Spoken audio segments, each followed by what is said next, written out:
Bạn sắp đây này đó mi bạn ngàyนี้ខ្ញុំមានវីដេអូមួយទាក់ទងនឹងរបៀបក្នុងការដែលយើងមើល YouTube អត់មានពាណិជ្ជកម្មចឹងណាអត់មាន action ចឹងណាអញ្ចឹងមុននឹងចូលដល់វីដេអូសូមបងប្អូនអរគ្នាដែលបានទស្សនាសូមជួយ Subscribe ហើយនឹងចុចសញ្ញារូបកណ្ដឹងដើម្បីទទួលបានចំណេះដឹងថ្មីអញ្ចឹងដើម្បីទទួលបានដើម្បីយើងមើលវីដេអូដោយពុំមានពាណិជ្ជកម្មអញ្ចឹងខ្ញុំនឹងតេស្តទាំងអស់គ្នាមើលតែម្ដងនេះគឺ browser Brave អូខេ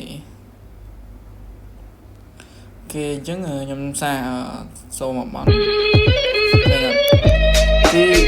វាអត់មានពាណិជ្ជកម្មទេយើងចុចហើយចូលដល់ហ្នឹង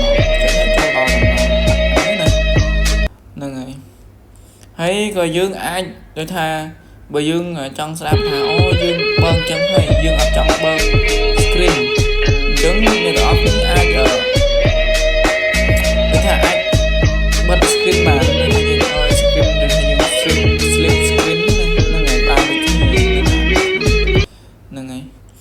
អញ្ចឹងតោះយើងដំបូងខ្ញុំប្រាប់ពីរបៀប download មកហ្នឹងអត់មានអីពិបាកទេគ្រាន់តែយើងចុចទៅក្នុង App Store យើងមកពពុះ iPhone ហ្នឹងអញ្ចឹងយើងវាយមកយើងដាក់ Brave មក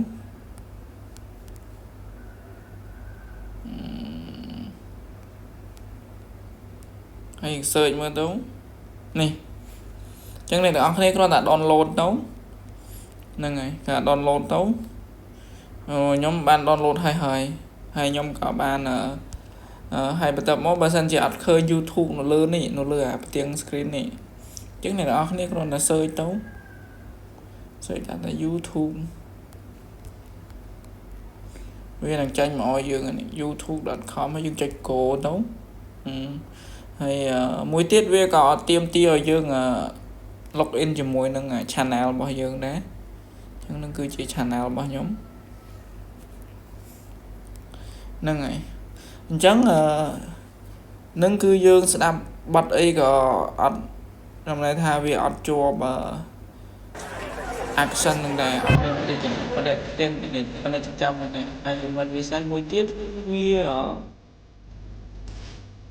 គឺវានៅពេលដែលយើង spin ដល់វាដល់តែយើងអាចចាក់ទៅទីហ្នឹងហើយអញ្ចឹងវីដេអូនេះគឺមានតែប៉ុណ្្នឹងសម្រាប់របៀបក្នុងការដែលយើងស្ដាប់បទចម្រៀង